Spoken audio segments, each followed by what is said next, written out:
పేదవారికి 3 పూటలు భూమి పెట్టిన పెద్దానికి వివరాలు అర్పించాల్సిందిగా నారా లోకేష్ బాబు గారిని ఆహ్వానిస్తున్నాం.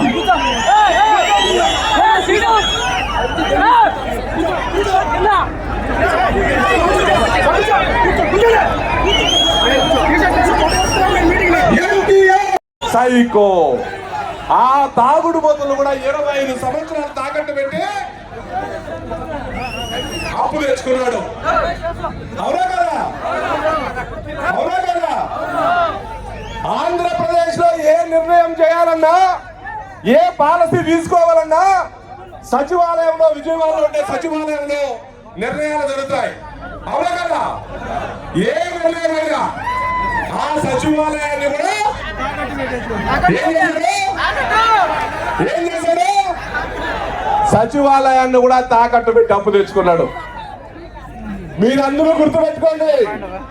రేపు మీ ఊర్లో పోయి చెప్పండి, ఆల్రెడీ పాస్ బుక్ల మీద జగన్ రెడ్డి గారి ఫోటో వచ్చింది. ఉందా లేదా? ఉందా లేదా? భూమి చుట్టూ నాటే రాళ్ల మీద జగన్ రెడ్డి ఫోటో ఉందా లేదా? ఉందా లేదా? ఈసారి వైఎస్ఆర్ కాంగ్రెస్ పార్టీ అధికారంలోకి వస్తే తాకట్టు పెట్టడానికి ఏమీ లేవు, మీ భూములు తప్ప అవి కూడా తాకట్టు పెట్టి అప్పులు తెచ్చుకుంటాడు. ఈ విషయాన్ని మీరు ప్రతి ఒక్కరికి చెప్పవలసిన బాధ్యత మీ మీద ఉంది.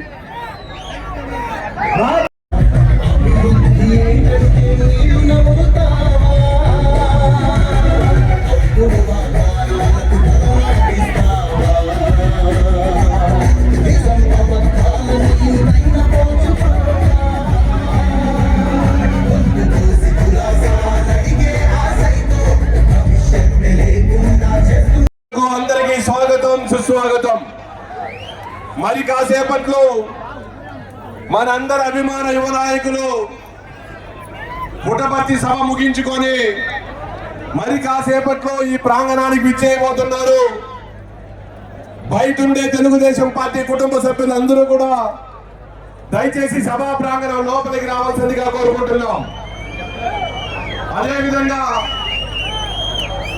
లోకల్ వాలంటీర్ సోదరులు, ఎవరికి వాటర్ బాటిల్స్ ఇబ్బంది లేకుండా, ఎండ ఎక్కువగా ఉంది, దయచేసి వాటర్ బాటిల్స్ ఎవరికి ఇబ్బంది లేకుండా చూసుకోవాల్సిందిగా కోరుకుంటున్నాం.